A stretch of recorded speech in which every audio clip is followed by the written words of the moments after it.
welcome to Loose Threads. Loose Threads is a podcast where we divulge behind-the-scenes information on some current true crime cases and explore the stories of outsiders who, for whatever reason, have become involved in these cases. What is it about a missing persons case that seems to draw these characters out of the woodwork? Who exactly are these people? And how did I become one of them? I'm not really sure why people would involve themselves into true crime cases. I'm sure they feel like they can help.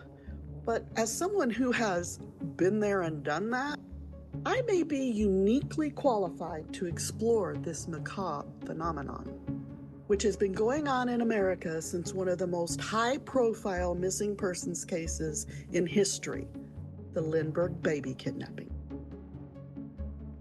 On Friday, July 10th, 2015, 2-year-old Deorr Kunz was reported missing from Timber Creek Campground by his parents.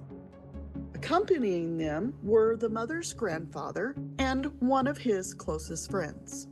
As a forensic astrologer, which is someone who studies crime charts, I contacted a family member who put me in touch with the maternal grandmother. I was probably the first outsider to insert myself into the Deorr Kunz case, but I was not the last. I witnessed many people insert themselves into the investigation. Some were invited, some not, and they ran the gamut from so-called private investigators to psychics, backwards speech analysts, and even catfishers. All of them claimed they wanted to help find this missing boy, but many soon found they had bitten off more than they could chew. As for myself, well, I was threatened, harassed, doxxed, and then finally I came to a friendly understanding with one of the parents. Others didn't fare so well. We will get into their stories in future episodes.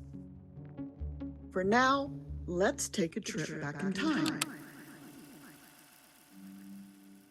One cold and rainy Tuesday night on the 1st of March, 1932, 20-month-old Charles Lindbergh III was kidnapped from his crib in East Amwell, New Jersey. A ransom note demanding $50,000 was left behind. A week later, John F. Condon placed an ad in the Bronx Home News offering $1,000 of his own money and volunteering himself to be the go-between, an offer that was accepted by the kidnappers. After much cloak and dagger activities, Condon delivered the money to a man he called Cemetery John, who he later identified in court as Bruno Hauptmann. Besides John Condon, others in the case turned out to be frauds. A bootlegger named Mickey Rosner claimed his mafia connections could help find the child, but wanted a hefty sum of $2,500. Gaston B. Means, a former FBI agent turned swindler, tried to coerce $35,000 from Good Samaritan Mrs. Evelyn Walsh McLean, the former wife of the publisher of the Washington Post. Means was subsequently tried and convicted. John Hughes Curtis was another hoaxer who tormented the Lindbergh family and led them on a wild goose chase up and down the eastern seaboard, even going so far as to claim that he had held the living child in his own arms.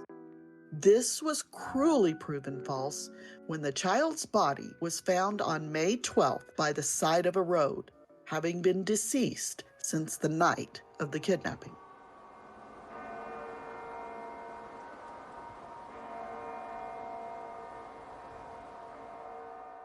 Another missing child case from 1979, the disappearance of Eaton Patz, was also plagued with hoaxes, including a telephone call from a young man claiming to be Eaton, a fake claim of knowing where the body was buried, many false confessions, and even a hoaxer posing as a journalist claiming to have information about the case. These disruptions and distractions caused not only heartache to the family, but resulted in many wasted hours and resources for law enforcement and the local community. What were my own motivations for inserting myself into the Kunz case? At the time, I was working with a group of astrologers to develop an astrological formula that could help pinpoint the locations of missing people. So I reached out to the Kunz family with the best intentions.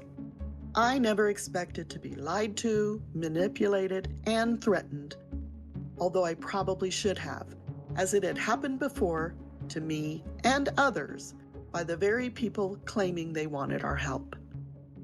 We will explore those stories in future episodes of this podcast.